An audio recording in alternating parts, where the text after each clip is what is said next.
Bienvenidos! In this episode of svMerSea, you get to see us, or at least Matt, hard at work on the boat.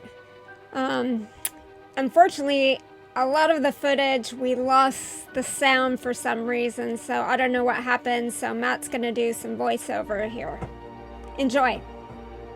Us in Puerto Penasco. It's another day on the boat. What is it? Wednesday, October 16th. If you can see behind me, we're making way, kind of. Matt! Hey, Matt! Hey, Matt! Oh, God, is this lady bothering me again? Matt! Oh, jeez. Matt! Oh, okay. Matt! Alrighty, here I come. God, wow, jeez. My goodness, always nagging. Let me just put my phone here and play around with my stuff. Oh, hey. So, these are tools. And I'm trying to find the right one. This open-end adjustable wrench is slipping on me, so I'm getting the closed end, the box wrench there. So there's the closed end, and here's the open end. And I know this one's too small, so I'm trying to find out. This is a crescent wrench. It's an open-end adjustable, but it's too wiggly and it keeps sliding on me. So this is penetrating oil called Kroll, but they sell it in this little pint container, which is not very good because what are you going to do? Pour that on the nuts? Usually you need to pour it on a bolt or a nut that needs to be loosened up. And but I don't want to pour it straight out of this thing, so I buy these little syringes at a boat store, and it works perfectly just to put the syringe on through that hole and to pull up on the plunger, and it gets a little bit of that penetrating oil, and then we're able to squirt it on wherever we need to. So we've been at the boat, and then I went to go get groceries. While we were gone, a cleaning person came in and cleaned this place up. They even did all our dishes. I feel bad because we had left. I wish you could have seen beforehand, but we had a ton of dishes in the sink, and I wasn't expecting that. So, oh my gosh, everything looks so clean. They cleaned up the counter. They arranged all our stuff over here. The floors are clean. I'm gonna try and remember to have us go barefoot. But yeah, the beds are all organized. She organized all the stuff on the bedside table. Very sweet. Yeah, we got new towels. Bathroom looks great. So nice to come back to. And we have like 9 more days, but this was really lovely. Nice treat. We did tip her. We left a tip for her on the counter. So hopefully it was enough. We gave her 100 pesos.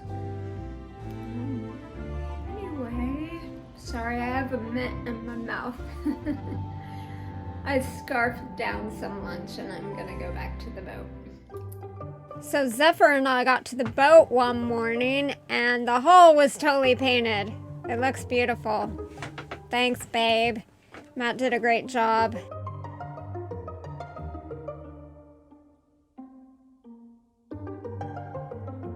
Oh, this part is fun, especially when I'm carrying Zephyr up the stairs.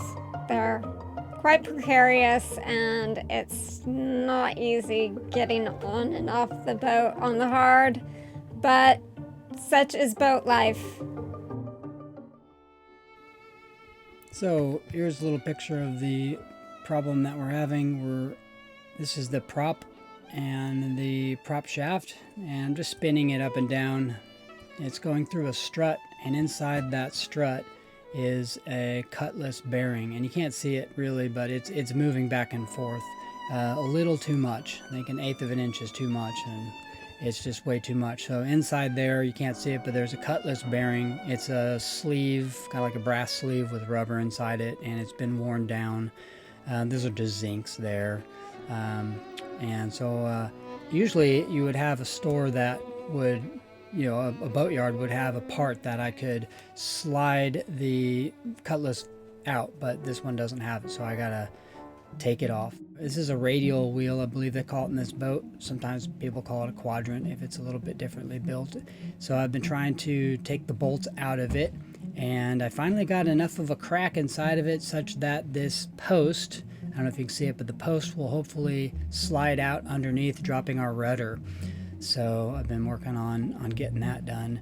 And there's a cap on top of it too that's made out of aluminum, and I've drilled a lot of holes in it and made a slot such that I can pry it off, because I don't think it's been off for 40 years or so. It's really, really welded on to the stainless there. I'm trying to get it off, and it's really a pain in the butt, but I've got a stainless replacement, and that should be much better.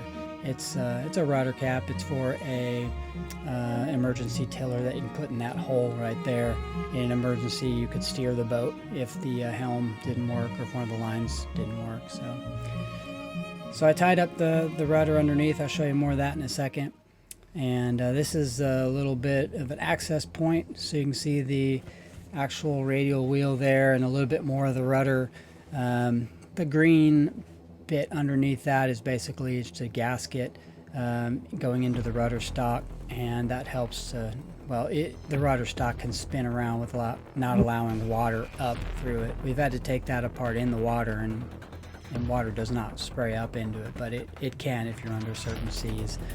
So I'm not obviously worried about that. Now we're way up in the air and out of the water, so this is a good time to do it. You can kind of see what I tried to do drilling out the bolts there. They are just really, really stuck. This is probably the third day working on this, and I've just got drilled one of them out, working on the other ones there. But you can see there's not much headroom in here. Basically just lying down and doing this for 2 or 3 days and trying not to hit my head. And this is basically just cables going through there that allows the wheel to steer. And this is Puerto Penasco. I just thought I'd give a little 360 view or 180 view. We'll see how far we get. It's our high rise. Yeah, it's our high rise, we called it. We lived here for a little bit when it wasn't so hot. But yeah, behind me they're building boats and welding and pressure washing, and mostly just blasting, sandblasting all the metal and all that stuff. So it's just always a mess here. So we are excited to get out of here once we finish these few jobs. So going back down under, and I've been doing this, I don't know, 87 times per hour since we started the work. Got really big quads by now, up and down, up and down.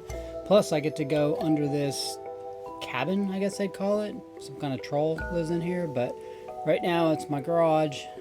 This is what we use for the garage, but thank God there's access under here. It's very nice to have a hole for access. And I wanted to show you how I've been working on this. I didn't really know how to cut this other than to kind of drill in little holes along the line and then drilled through, and that allows me to have that slot so that I can pry that thing open. Drilled a lot of holes in the side of it too, and just gonna pour some krill oil in using the syringe, and I've done that several times and just try to loosen it and bang it up all sorts of different ways. It's being kind of a pain. I don't think it's been off for 40 years, and it's aluminum on stainless, which is, I've heard, kind of a disaster as far as them gluing themselves on. So here I'm just tapping with my forefinger. It's magic. And this is actually probably the 5th time pouring a little bit down each hole there, trying to get it in the gap in between the stainless steel and the aluminum, and working with another screwdriver here, just trying to get the gap bigger and get the oil worked through and try to get that cap off the post itself. I always find that there's all sorts of different things. You need to use different tools and different methods. This one's way too big, so that didn't work.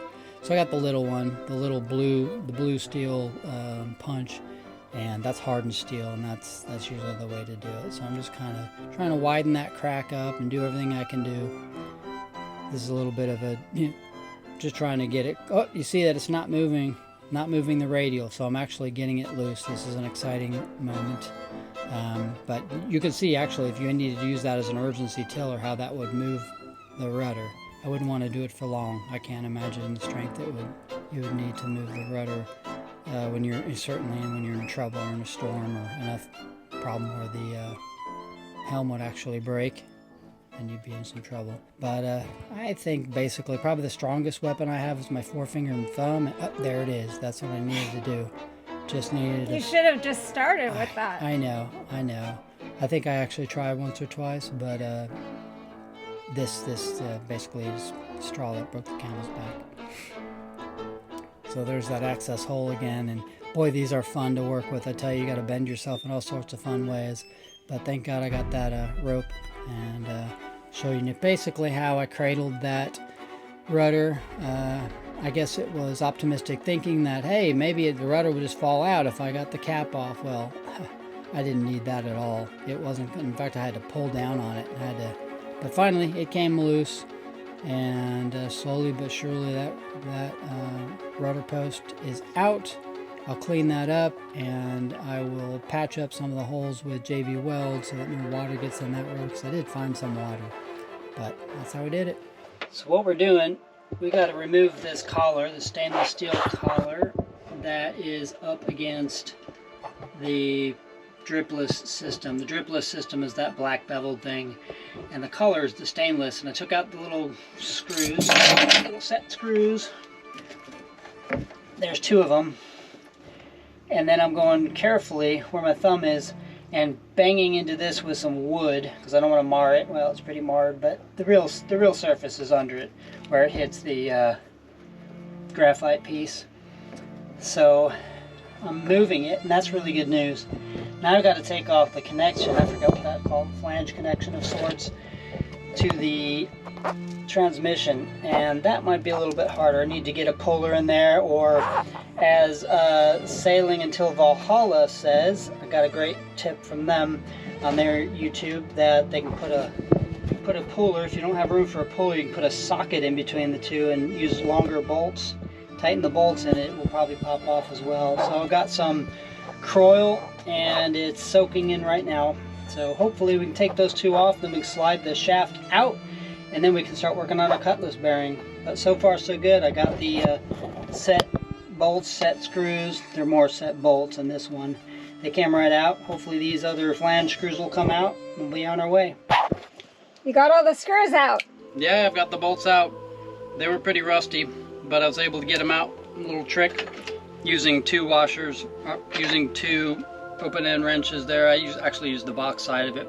Put one on one side, and it bumped up against something and held it in place. And then the front side of the bolt, I put up like this, and then I beat it with this. And I consider that easy because I didn't have to drill through every one of them to get them off. On a 40-year-old sailboat, sometimes you have to do stuff like that, but stoked to have them all.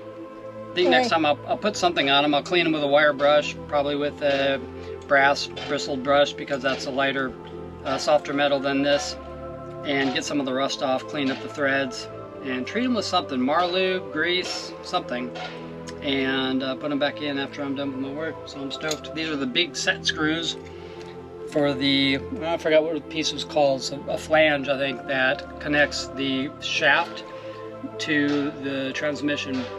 And so everything's loose, and I just gotta pull that flange off the end. That may be the harder part. Yeah. Someone will have that tool, I think. Yeah.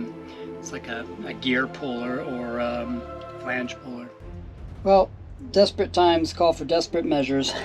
So I'm beating the hell out of these bolts and the flange with a rubber mallet and a 2x4 here. Just beating against that. And then I'm able to tighten the bolts a little bit. And then until I can't tighten them anymore. And then I'll beat about 20 times on this side, turn it 180, beat about 20 times on the other side, rubber mallet on this other side, and then I can tighten up the bolts a little more. So I think I'm getting somewhere. It's very hard to tell with the mark I made down there, but I think I'm getting somewhere. So hopefully we'll have this thing off relatively soon and we can go about to the next thing, which is taking the shaft out and hopefully pressing that cutless bearing out, actually probably cutting it, and then pressing a new one in. Oh my gosh, we just got to change apartments. We're upstairs now in another apartment. It's bigger. I don't care if we have to pay a little bit more. There's light in here. It's awesome. I think I posted the other apartment downstairs, but there was only one window, and it was nice enough. It was decorated kind of the same way, but much bigger kitchen, a lot more lights in here. Yeah, it's lovely. It's so lovely. It's a little hot this afternoon, so I'm not gonna open the outside, or the blinds right now, but yeah. Window in the bedroom. There we go. Nice bathroom. You like this place, huh, boy? I think you do. You've just been going all over the place. There's a better shot of the living room. I'll get the outside later, but so nice. And there's even a second bedroom, which we won't use, but and it's warm in here. Love it, love it. Very happy. We have 5 days left here, and I have to stay in the apartment a lot of those days with Zephyr. So it's nice that we can do this. Day 2, trying to pull out this flange, the end of the shaft here. I think about halfway, and it's getting easier and easier. I'll tighten and turn and tighten and turn and tighten and turn. About hour 4 for today, and I've gotten, I don't know, that mark there is where I started, a little black mark, Sharpie, so maybe an inch. Got an inch today. I think I only have an inch left, and I think it'll go fast. I think I'll be able to show you this off very soon. Hey, so I finally got that off. Thank God. Thought that'd never end. There it is. I want to take that shaft out, replace the TSS dripless system bellow with a newer silicone bellow, so it'll last a little longer. I think it's been 5 or 6 years, so it's about time to remove this rubber one anyway, and the silicone ones go about 10 years, so I'm interested in getting one of those. So I'm going to take that off and measure it up, and drop out that shaft, clean the shaft, and then work on that cutless bearing. Got the prop shaft out, cleaned it up a little bit with all sorts of sandpaper. I'm going to end up with 400 on the areas of the cutless bearing so it doesn't cut the cutless bearing. And the cutless bearing is about to get cut out over here. So I just took the hacksaw apart and then put it back together with it in there. And I'm going to cut upward. In case I go too far, I won't be cutting this thinner part here. I'll be cutting into this. You know, it's in bad shape. It needs to get cut out. So that's what I'm about to do. I'm going to cut up through there, spin that thing out of there, and then when the other cutless bearing comes, we'll slide that in there.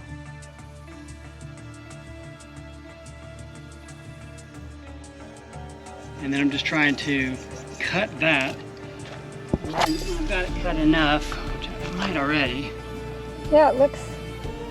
And you just start bending it down. See it's bending down like that? Yeah.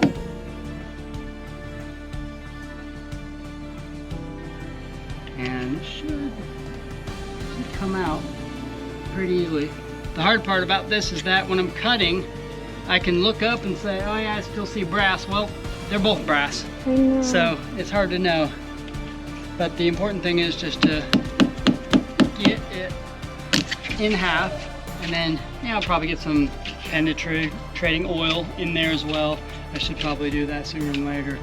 Get it oiled up and ready, and then I think it'll pull itself out, and then we can pop the next one in there, and then pretty much start rebuilding everything. I'm gonna get some penetrative oil in there probably, but here's the last little part. There it is. So it's broken in half. Now I can bend it. Probably get it out of the way a little easier. There you go.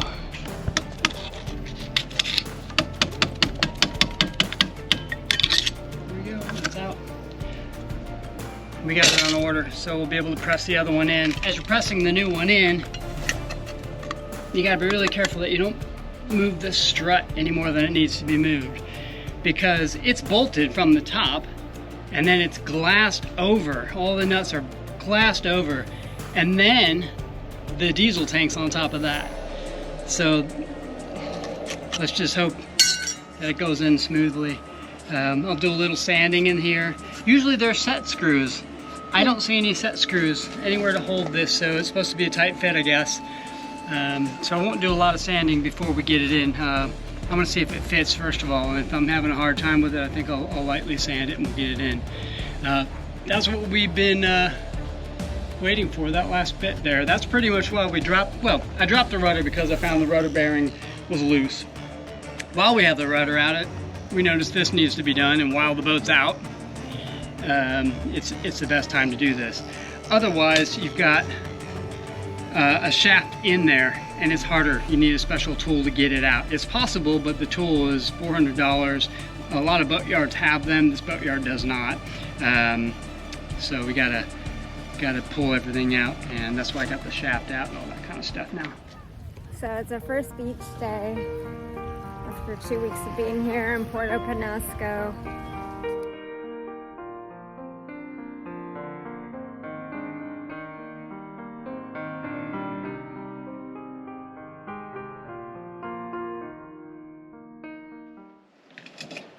So our autopilot gives us trouble sometimes, just quits for who knows why. We've tried everything. So instead of the control box, I replaced it with this box, which is just a switch. It's called a double pole, double throw switch. And it basically plugs into power and then goes straight out to the motor. So it's just controllable. If the box breaks, which it seems to fail out for some reason or another, we can just go to this switch, and the switch basically is a rocker switch, so it returns back to the middle. You push it one way, push it the other way, and you can see the motor turns one way or another. It's either a double pole, double throw, or double throw, double pole. I think it's a double pole, double throw switch. Really inexpensive. Bought the box at Amazon, and the switch as well. Put some little connectors into it on each side, and there it goes. Stoked. Yeah, I was working on wiring up the cigarette lighter in the front there. It's never been wired up, this guy.